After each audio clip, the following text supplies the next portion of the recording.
Hello दोस्तों, नमस्कार, good evening. तो कैसे हैं आप लोग? उम्मीद है कि बहुत ही अच्छे होंगे। दोस्तों, आप लोगों के लिए मैं बता दूं कि आप लोगों ने बहुत दिनों से मुझे कह रहा थे कि आप लोग को जीके चाहिए, जीएस चाहिए। तो दोस्तों, आप लोगों के लिए अब टेंशन नहीं लेना है। 40 मार्क्स का जो जीके जीएस का जो क्वेश्चन होगा वो मैं आपको करवाने वाला हूं और बहुत जल्द उसकी भी सेशन अलग से शुरू हो जाएगी। ठीक है? तो दोस्तों, आप लोग धैर्य बनाकर रखिए। और संगीत का जो आज का प्रश्न रहेगा, मैं बता दूं आपको कि जो यहाँ पे इंपॉर्टेंट प्रश्न जो आपके पूछे जाते हैं, तो 15 और 15 आपके राग से रिलेटेड प्रश्न यहाँ पे, उसके राग के बारे में बताएंगे आपको, थाट बताएंगे, जाति बताएंगे, गायन समय बताएंगे, तो सब कुछ इसमें बताने वाले हैं आपको। तो आप हमारे साथ बने रहिए, ठीक है, अंत तक। तो आप लोग से आपसे कहना चाहेंगे दोस्तों कि आप लोग अभी तक जो है चैनल पे नए हैं या पुराने हैं, सब्सक्राइब नहीं किए हैं, तो सब्सक्राइब करके नोटिफिकेशन को ऑल पे सेट कर लीजिएगा मेरे दोस्त, ताकि आने वाला जितना भी सेशन होगा, जितने भी सेशन, वो आपके पास सबसे पहले पहुंच जाए। ठीक है? तो इसलिए चैनल को सब्सक्राइब करके नोटिफिकेशन को ऑल पे सेट कर लीजिएगा और साथ ही साथ वीडियो को लाइक करना ना भूलिए दोस्तों, क्योंकि बस आपका प्यार ही जो है हमें मोटिवेशन प्रदान करता है। ठीक है? चलिए, हमारा पहला प्रश्न हम देखेंगे दोस्तों। यहाँ पे अंश स्वर को जीव स्वर भी कहते हैं, इसका उल्लेख किस ग्रंथ में मिलता है? देखिए, अंश स्वर सबसे पहले तो ये जाना जाता है, अंश स्वर को और क्या कहते हैं भाई? तो जीव स्वर कहते हैं। ठीक है? तो ऐसा कहने वाले कौन थे और किस ग्रंथ में ऐसा कहा गया है? इसका जो जवाब होगा, इसका जवाब हो जाएगा दोस्तों ऑप्शन नंबर सी, चतुर्दंडी प्रकाशिका। ठीक है? तो अंश स्वर को अगर पूछेगा कि अंश स्वर को जीव स्वर किसने कहा, तो आपको बताना है वेंकटमुखी ने। ठीक है? वेंकटमुखी ने कहा है। अगर पूछेगा कि किस ग्रंथ में, तो ग्रंथ आपका चतुर्दंडी प्रकाशिका हो जाएगा। और वेंकटमुखी को दक्षिण का पंडित के नाम से भी जाना जाता है। और ऐसा किसने कहा था? तो भाई गोपाल नायक। आप जानते हैं कि यादवों की राजधानी जो थी आपके देवगिरी, वहां के जो दरबारी जो गायक थे गोपाल नायक, उन्होंने ही इन्हें वेंकटमुखी को दक्षिण का पंडित कहा था। क्लियर? चलिए, आगे देख लेते हैं। अगला प्रश्न हमारा क्या है कि मतंग मुनि ने अंश स्वर को क्या कहा है? देखिए, मतंग मुनि ने अंश स्वर को क्या कहा है? तो अंश स्वर को क्या कहा है भाई? अंश स्वर को वेंकटमुखी ने जीव स्वर कहा था। क्या कहा था? जीव स्वर। लेकिन यहां मतंग मुनि ने अंश स्वर को क्या कहा है? तो अंश स्वर को भाई क्या कहा है? तो अस्थाई स्वर कहा है। क्या कहा है? अस्थाई स्वर। और अंश स्वर को क्या क्या कहते हैं? वादी स्वर भी कहते हैं, मुख्य स्वर भी कहते हैं, अस्थाई स्वर भी कहते हैं, ठीक है, और जीव स्वर भी कहते हैं। तो ये सभी चीजें इतनी याद कर लेना है आपको, ये सभी क्या है? एक दूसरे के पर्यायवाची हैं। ठीक है? तो मतंग मुनि ने अंश स्वर को अस्थाई कहा है। ठीक है? आगे देखिए, अगला प्रश्न हमारा क्या है? जो स्वर गीत आदि के आरंभ में ही प्रयोग किया जाता है वह क्या कहलाता है? देखिए, यानी कि वैसा स्वर जो क्या है, अगर आप गीत गीत गा रहे हैं, गीत बजा रहे हैं, तो वैसा स्वर जो कि गीत के आरंभ में ही जिसका प्रयोग किया जाता है, तो यानी कि जहां से प्रयोग करना शुरू करते हैं, वो क्या कहलाता है? वो कहलाता है दोस्तों ग्रह स्वर। ठीक है? जहां से प्रारंभ करते हैं, आरंभ में ही जो प्रयोग किया जाता है जिस स्वर का, यानी जिस स्वर से हम प्रयोग करते हैं, या फिर आप इस तरह से कह लीजिए कि जहां से गीत का प्रारंभ होता है उस स्वर को क्या कहते हैं? तो वही बात है, ग्रह स्वर कहते हैं।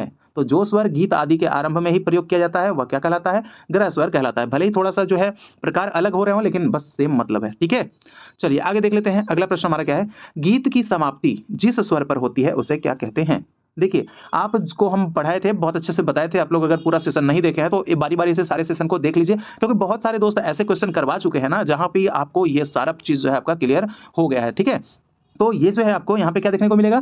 तो समाप्ति जिस स्वर पर होती है गीत की, उसको क्या कहते हैं? उसको कहते हैं न्यास के स्वर। ठीक है? उसको क्या कहते हैं? न्यास के स्वर। ठीक है? ये चीज आपको याद रखना है, न्यास।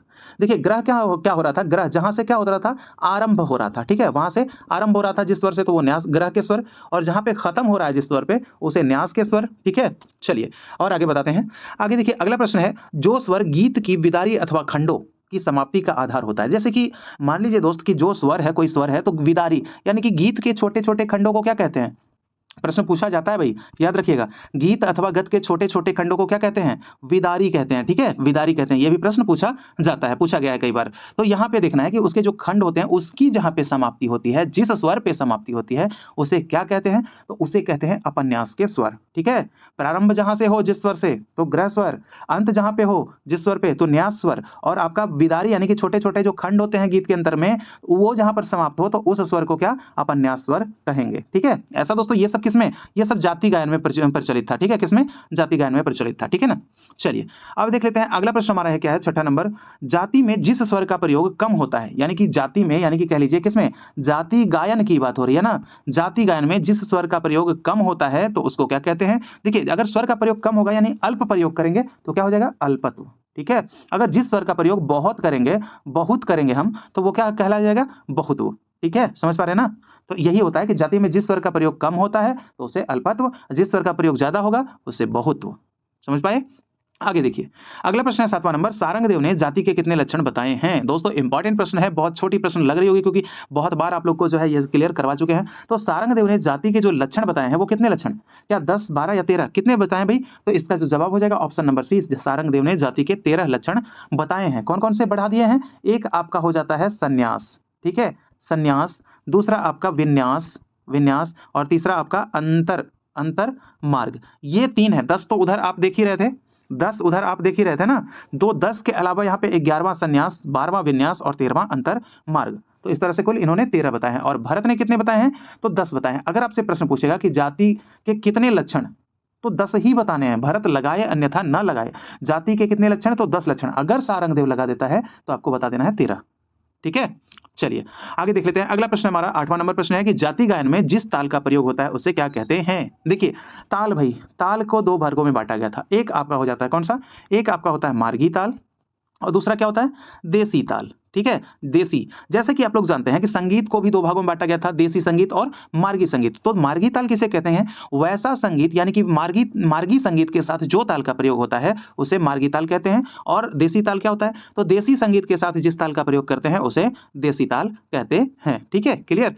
तो यहाँ पे क्या प्रश्न है कि जाति गायन में जिस ताल का प्रयोग करते हैं वो क्या होता है? तो जाति गायन भैया ये आपके भरत काल में प्रचलित थी, ये प्राचीन काल में प्रचलित थी। तो उस समय जो आपके थे कौन प्रचलन? मार्गी ताल प्रचलन थे। तो यहाँ पे जो जवाब हो जाएगा आपका मार्गी ताल। और मार्गी तालों की संख्या कितनी है मेरे दोस्त? तो 5 हो जाएंगे। कौन कौन से? तो चास्त्रपुट, चाचपुट, षटपिता पुत्रक, समयक वेष्टक और उद्घट। ये आपके 5 प्रकार के जो है क्या बताए गए हैं? ये आपके ताल बताए गए हैं। ठीक है, कौन से? तो मार्गी। अगर हम वहीं देसी तालों की संख्या की बात कर ले तो देसी तालों की संख्या कितनी बताई गई है? 120 बताई गई है। ठीक है, 120 बताई गई है। ठीक है, 4 ताल की अगर हम बात करेंगे तो 4 ताल में 12 मात्रा और कितने विभाग? 6 विभाग होते हैं। ठीक है, और इसमें 2 खाली और कितनी ताली भाई? आप लोग जरा कमेंट कीजिएगा कि 4 ताल में कितनी ताली हैं।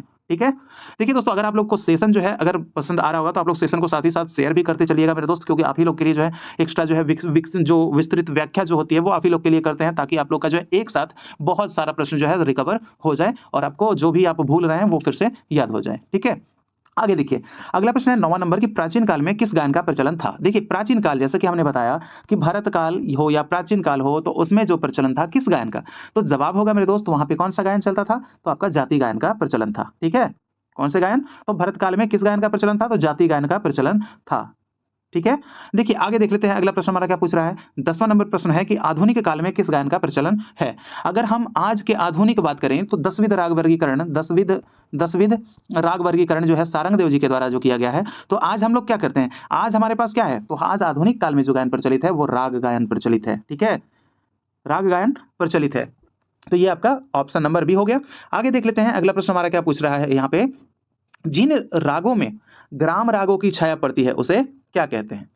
देखिए भाई, ग्राम रागों की छाया पड़ती है जिस भी राग में, उसे क्या कहते हैं? तो उसे कहते हैं, क्या कहते हैं? रागांग राग कहते हैं। उसे क्या कहते हैं? यानी कि आपको क्या करना है बस सिंपली, यानी कि ग्राम राग की अगर छाया पड़ जाती है किसी राग में तो उसको क्या कहेंगे? सीधा आप लोग रागांग राग। ठीक है, ग्राम राग तो रागांग राग, यानी कि ग के बाद र आपको आ जाना है, यानी ग्राम राग की छाया पड़े जिस राग में तो वो क्या हो जाएंगे? रागांग राग हो जाएंगे। ठीक है, चलिए आगे देख लेते हैं। अगला प्रश्न हमारा क्या है?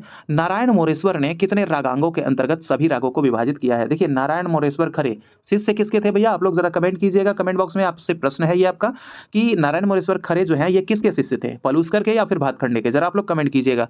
ठीक है, तो यहाँ पे हम बता दें आपको कि इनमें जो है इनकी संख्या कितनी मानी थी? 30 मानी थी। नारायण मोरेश्वर में क्या किया था कि 30 रागांगों के अंतर्गत सभी रागों को क्या किया था? विभाजित किया था। तो यही प्रश्न है ना कि नारायण मोरेश्वर ने कितने रागांगों के अंतर्गत सभी रागों को विभाजित किया है? तो जवाब हो जाएगा ऑप्शन नंबर बी, 30 राग। ठीक है, आगे देखिए।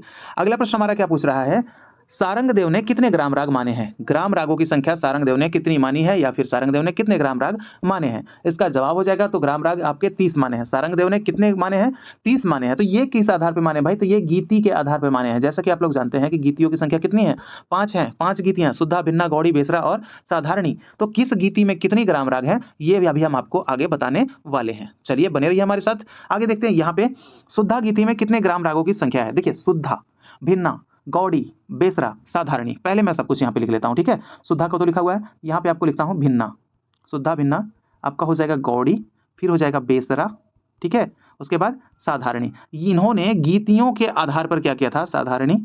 ठीक है, इन्होंने क्या किया था कि गीतियों के आधार पर जो है ग्राम रागों की संख्या निर्धारित की थी। किसने? तो सारंगदेव ने। ठीक है, तो शुद्धा गीति की अगर हम बात कर लेंगे तो इसमें कितने ग्राम रागों की संख्या मानी गई? कुल उन्होंने 30 माने हैं ना भाई। आप लोग यहाँ पे जवाब हो जाएगा 7। तो शुद्धा में कितना? 7। आप लोग इस तरह से याद रख लीजिएगा, शुद्धा में 7, क्योंकि जैसे हमारा शुद्ध स्वर 7 है तो उसी तरह से शुद्धा में जो है कितने स्वर, कितने ग्राम राग? तो 7 ग्राम राग। तो इस तरह से आप लोग को याद रख लेना है। ठीक है, तो 7 हो गया शुद्धा में। अब भिन्ना की अगर हम बात कर लेंगे तो भिन्ना में कितने हो जाएंगे? तो भिन्ना का जो हो जाएगा मेरे दोस्त, इसमें आपके हो जाएंगे 5। ठीक है, 5। गौड़ी की अगर हम बात कर लेंगे तो इसमें कितने ग्राम राग माने हैं? 3 माने हैं। अब कितने हो गए? आप लोग काउंट करते जाइएगा। बेसरा में कितने हैं? बेसरा में 8 हैं। उसके बाद आपका साधारणी है, साधारणी में कितने माने हैं? 7 माने हैं। ठीक है, इस तरह से टोटल जो है आपके कितने ग्राम राग माने हैं? सारंगदेव ने 30 माने हैं। आप यहाँ से काउंट भी कर सकते हैं। आपका शुद्धा का 7 और भिन्ना का 5 यानी कि 12, गौड़ी का 3 यानी कि 15, और उसके बाद फिर बेसरा का आपका कितना हो गया? 8 यानी कि 23, और उसके बाद साधारणी का 7 यानी कि 30। ठीक है, तो समझ पाए किस आधार पे माने हैं। अगर प्रश्न आपसे पूछ दिया जाए कि गौड़ी जो आपका है, गौड़ी गीति में सारंगदेव ने कितने ग्राम रागों की संख्या मानी है, तब जवाब हो जाएगा 3। ठीक है, अगर बेसरा के बारे में पूछा जाए तो 8, उसके बाद फिर आपका साधारणी के बारे में पूछा जाए तो क्या हो जाएगा? 7। तो शुद्धा, भिन्ना, गौड़ी, बेसरा, साधारणी, ये आपको सेम जो है क्रम वाइज याद रखना है। तब फिर आपको मैं एक फॉर्मूला बता देता हूं कि 7 5 3 8 7 क्या हो गया? 75 387। ठीक है, 75 387 आपको याद रखना है इस तरह से, यानी कि शुद्धा, भिन्ना, गौड़ी, बेसरा, साधारणी। समझ पा रहे हैं ना मेरी बात? तो 75 387 आपको याद रख लेना है। 7 5 3 8 7 आपको जिस तरह से याद रख लेना है उस तरह से कर लीजिएगा। 753 87 भी करके याद कर सकते हैं। तो ये थे आपके दोस्तों, आपको ये जो चीज़ जो है यहाँ से प्रश्न बनते हैं, इसलिए जो है हम आपको सारा कुछ बता दिए हैं। आगे देखिए, अगला प्रश्न हमारा क्या पूछ रहा है? रागों के समय सिद्धांत का वर्णन किस ग्रंथ में मिलता है? देखिए, रागों के अगर समय सिद्धांत की अगर हम वर्णन की बात कर लेंगे तो रागों का समय सिद्धांत का वर्णन संगीत पारिजात में किया गया है। और संगीत पारिजात किनका ग्रंथ है? तो भैया ये आपके अहोबल का ग्रंथ है। किनका ग्रंथ है? अहोबल का ग्रंथ है। समझ पा रहे हैं ना? अहोबल। और एक आपको ऐसा भी कहा जाता है कि संगीत पारिजात तो है ही, इसमें साथ में क्या किया है? भातखंडे जी ने भी इसके बारे में बताया है। कौन? भातखंडे जी ने भी बताया है इसके बारे में। रागों के समय सिद्धांत के बारे में भातखंडे जी भी चर्चा करते हैं। ठीक है, चलिए अब देखते हैं। अब जो हमारा प्रश्न स्टार्ट हो रहा है दोस्तों, यहाँ पे आप लोग को यहाँ पे इंपॉर्टेंट जो राग हैं, इनके जाति, इनके वादी संवादी, और इनका जो है आपका गायन समय, जाति, सब कुछ यहाँ पे आप लोग को क्लियर होने वाला है। तो यहाँ पे हम लोग देखेंगे, यहाँ पे राग से रूप प्रश्न है, राग यमन किस ठाट का राग है? देखिए दोस्तों, राग यमन की अगर हम बात कर ले तो राग यमन जो है, यमन कल्याण, ठीक है, ये आपका कल्याण ठाट के अंतर्गत आता है। अगर हम बात कर ले ठाटों की तो हमारे हिंदुस्तानी संगीत पद्धति में कुल कितने ठाट हैं? 10 ठाट माने जाते हैं, जिनमें से कि आपका यमन किसके अंतर्गत? तो कल्याण के अंतर्गत आता है। ठीक है, कल्याण। अगर वहीं हम बात कर ले कि कल्याण की वादी और संवादी क्या होता है, तो वादी ग और संवादी नी हो जाता है। ठीक है, वादी ग और संवादी नी हो जाता है। वहीं हम जाति की बात करेंगे, इसकी यमन की जाति आप लोग नोट कर लीजिएगा। ठीक है ना, जाति इसकी 7 यानी कि संपूर्ण इसकी जाति मानी जाती है। अगर गायन समय अगर आपसे पूछ दे कोई दोस्त तो क्या आपको बताना है? तो रात्रि का क्या बताना है? रात्रि का प्रथम पहर। ठीक है, रात्रि का प्रथम पहर बताना है आपको इसका गायन समय। ठीक है, अगर पूछेगा कि इसमें कौन सा स्वर लगते हैं तो इसमें तीव्र माँ का प्रयोग किया जाता है। कौन सा माँ? तीव्र माँ का प्रयोग किया जाता है। ठीक है, ये चीज आप लोग नोट करते चलिएगा, आप लोग को नोट करते करते याद हो जाएगा। ठीक है, अन्यथा अगर नोट नहीं कर रहे हैं तो आप लोग कमेंट बॉक्स में कमेंट करते चलिएगा साथ ही साथ, तो आप लोग को याद हो जाएगा। आगे देखिए, अगला प्रश्न हमारा क्या है? राग श्याम कल्याण का थाट बताएं। देखिए, श्याम कल्याण, तो श्याम कल्याण तो भैया श्याम जो है कल्याण करते हैं, तो कौन से थाट में होंगे? कल्याण करेंगे तो कल्याण थाट में ही होंगे। तो इसका जो जवाब हो गया कल्याण। वादी संवादी की अगर बात कर लेंगे तो प और सा हो जाएगा। ठीक है भैया, आप इनकी भक्ति करते हैं श्याम जी की, तो कल्याण करते हैं तो आपको क्या देते हैं? पैसा देते हैं ना, पैसा देते हैं। प और सा आपको देते हैं, क्या देते हैं? पैसा।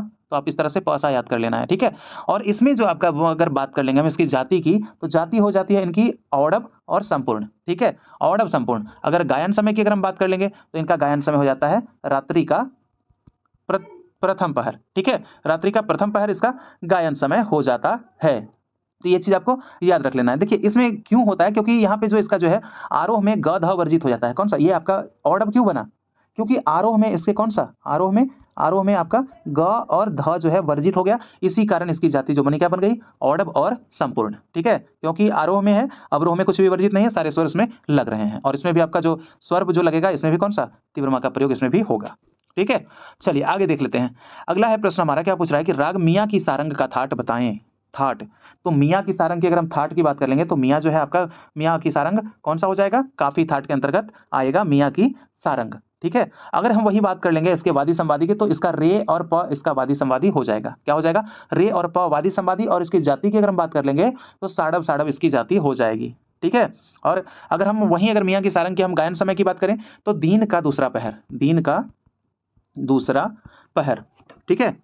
दिन के दूसरे पहर इनके माने जाते हैं, ठीक है। इसमें वर्जित स्वर की अगर हम बात कर लेंगे तो इसमें ग आपका वर्जित हो जाता है। राग मियां मल्हार में कौन सा स्वर वर्जित? तो ग वर्जित हो जाता है। कभी कभी क्या होता है दोस्त कि वर्जित स्वर के बारे में भी पूछ दिया जाता है, इसलिए आपको ये सब बता भी दे रहे हैं, आप लोग को ये सब याद रखना भी है। आगे देख लीजिए, अगला प्रश्न हमारा 18 नंबर कि राग खमाज का थाट बताएं। देखिए खमाज, खमाज जो है वो किस थाट के अंतर्गत आएगा? तो खमाज जो है ऐसा राग है, ये कैसा राग है? ये आपका आश्रय राग है, लेकिन यहाँ पे ऑप्शन में कहीं दिखाई नहीं दे रहा है, इसलिए हमारा जवाब क्या हो जाएगा? उपयुक्त में से कोई नहीं, क्योंकि ये आपका खमाज जो है खमाज थाट से ही आता है, ठीक है। थाट इसका खमाज हम लिख दिए। अगर वहीं हम इसकी बात कर लेंगे वादी संवादी की, तो वादी संवादी इसका क्या हो जाएगा दोस्त?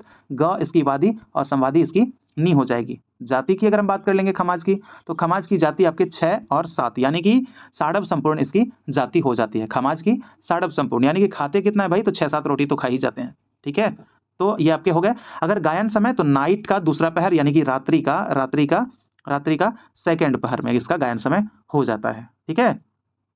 और इसका क्या होता है दोस्त? इसके आरोह में जो है रे वर्जित किए जाते हैं। आरोह में ये जो आपका 6 दिख रहा है ना, क्यों 6 हुआ? ये क्यों साड़ा हुआ? क्योंकि आरोह में इसका रे वर्जित होता है। रे कहाँ वर्जित? तो आरोह में, ठीक है। आरोह में रे वर्जित हो जाता है। देखिए ये सब चीज़ जो है आप लोग नोट करते चलिएगा भाई। थोड़ा सा राइटिंग का अगर इश्यूज हो तो कोई बात नहीं, आप मेरी आवाज़ को सुनकर आप इस चीज़ को नोट कर सकते हैं, ठीक है।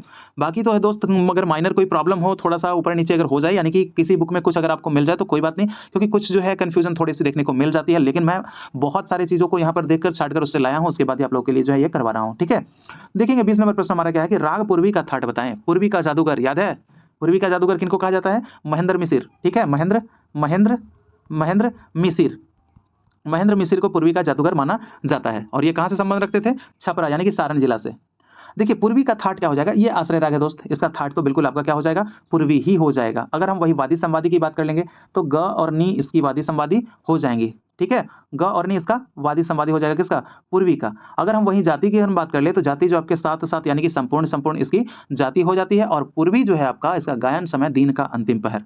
कब? दिन का अंतिम पहर, अंतिम पहर, ठीक है। दिन का अंतिम पहर में पूर्वी का क्या होता है? गायन समय किया जाता है। और पूर्वी जो है आपके कौन से थाट? तो पूर्वी थाट से। ये कैसा राग है? तो आश्रय राग है, ठीक है।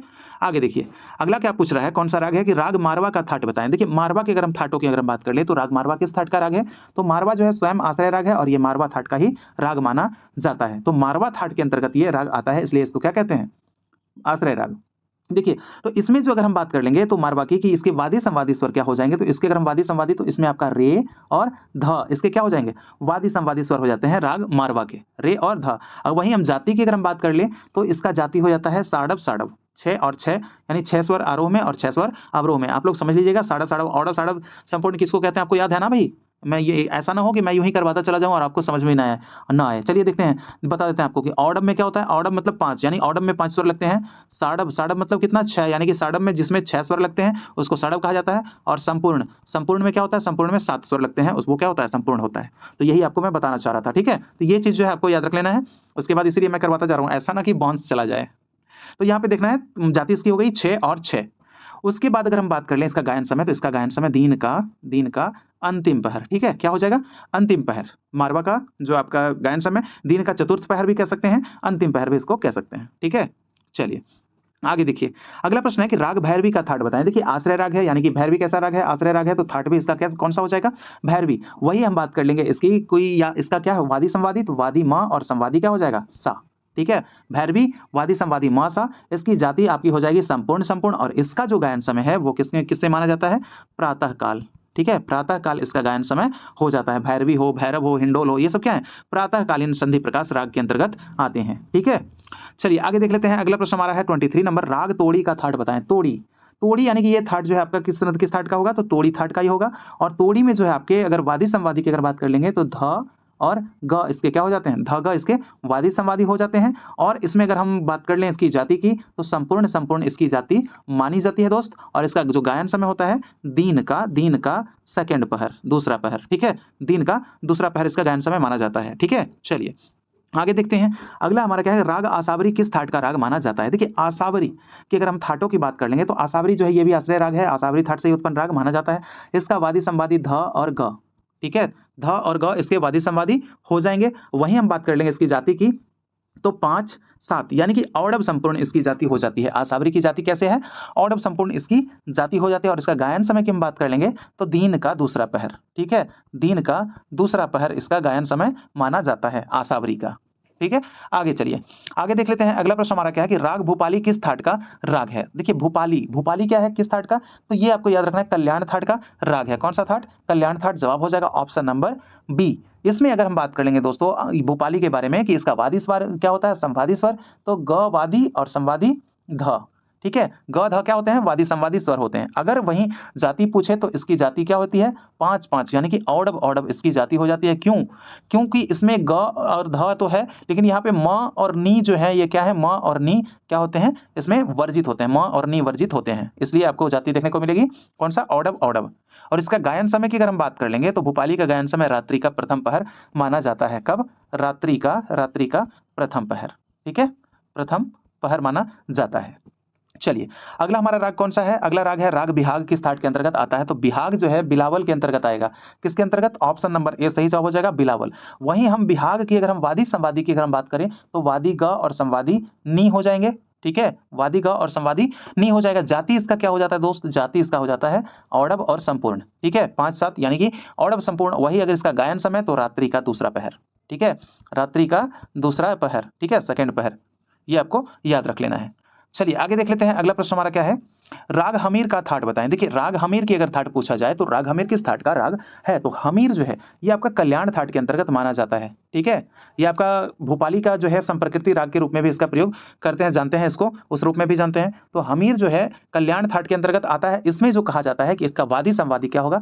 तो इसका ध और ग इसके वादी संवादी हो जाएंगे हमीर के। वहीं अगर हम जाति की बात करें तो संपूर्ण संपूर्ण इसकी जाति हो जाएगी। और गायन समय इसका क्या होते हैं? गायन रात्रि का प्रथम पहर। कब? रात्रि का प्रथम पहर, ठीक है, रात्रि के प्रथम पहर में इसका गायन समय माना जाता है राग हमीर का। आगे देख लेते हैं अगला राग कौन सा है हमारा? राग देश। राग देश जो है वो किस थाट से संबंधित है? तो राग देश जो है आपका ऑप्शन नंबर ए यानी कि खमाज थाट से संबंधित है दोस्त। और इसके वादी संवादी की अगर हम बात कर लेंगे तो रे और प इसके वादी संवादी हो जाएंगे। वहीं अगर हम इसकी बात करेंगे इसकी जाति की तो इसका जाति औडव और संपूर्ण इसकी जाति मानी जाती है। और गायन समय राग देश का जो गायन समय है वो कब होता है? रात्रि का द्वितीय पहर, रात्रि का द्वितीय पहर, ठीक है, सेकंड पहर, या फिर आपको कहीं पे मध्य रात्रि भी देखने को मिलेगा, कहीं पे आपको मध्य रात्रि भी देखने को मिल जाएगा, ठीक है। तो कंफ्यूज नहीं होना है, समझ पाए? आगे देखिए 29 नंबर का प्रश्न हमारा क्या पूछ रहा है? राग तिलक कामोद किस थाट का राग है? देखिए 29 का जो जवाब होगा हमारा ये क्या हो जाएगा? इसका अगर थाट के बारे में पूछा जाए तो 29 का जो आंसर हो जाएगा हमारा क्या हो जाएगा? खमाज, ठीक है, ये खमाज थाट के अंतर्गत आएगा राग तिलक। अगर हम तिलक कामोद अगर हम बात कर लेंगे इसकी वादी संवादी की तो स्वर की, तो दोस्तों इसका जो वादी संवादी स्वर हो जाएगा वो आपका रे हो जाएगा और प हो जाएगा, ठीक है, रे और प इसके वादी संवादी। वहीं इसकी अगर जाति आपसे पूछा जाए कभी कि इसकी जाति क्या है, तो जाति इसका 6 यानी कि साडव और इसकी संपूर्ण यानी साडव संपूर्ण इसकी जाति बताना है। और गायन समय जो इसका रात्रि का दूसरा पहर मेरे भाई, रात्रि का सेकंड पहर दूसरा पहर, ठीक है, याद रखना है आपको, ठीक है, क्लियर। आगे देखते हैं अगला प्रश्न हमारा क्या पूछ रहा है। जो यहाँ प्रश्न जो है आपका राग जौनपुरी किस थाट का राग है? दोस्तों देखिए आज से जो है आप लोग को जैसा कि मैंने बताया कि जीके जीएस का भी सेशन जो है आप लोग को बहुत ही जल्द देखने को मिलेगा। एक स्पेशल सेशन होगी, उसको हम करवाने वाले हैं आप लोगों के लिए। तो आप लोग बिल्कुल धैर्य बनाकर रखें और यह सब जितने भी आप लोग हैं म्यूजिक वाले तो सब लोग जो है इस चीज़ को देख लें। और आप लोग को रिवीजन के दृष्टिकोण से जितना भी आज तक का वीडियो जो भी पड़ा है सेशन पे चैनल पे, तो आप लोग सारे सेशन को देख लीजिएगा एक बार, ठीक है। तो जीके जीएस का भी टेंशन जो है बहुत जल्द खत्म होने वाला है। देखिए यहाँ पे जो इसका जो जवाब हो जाएगा जौनपुरी जो है ये आपका कौन सा हो जाएगा? Option number B Asavari.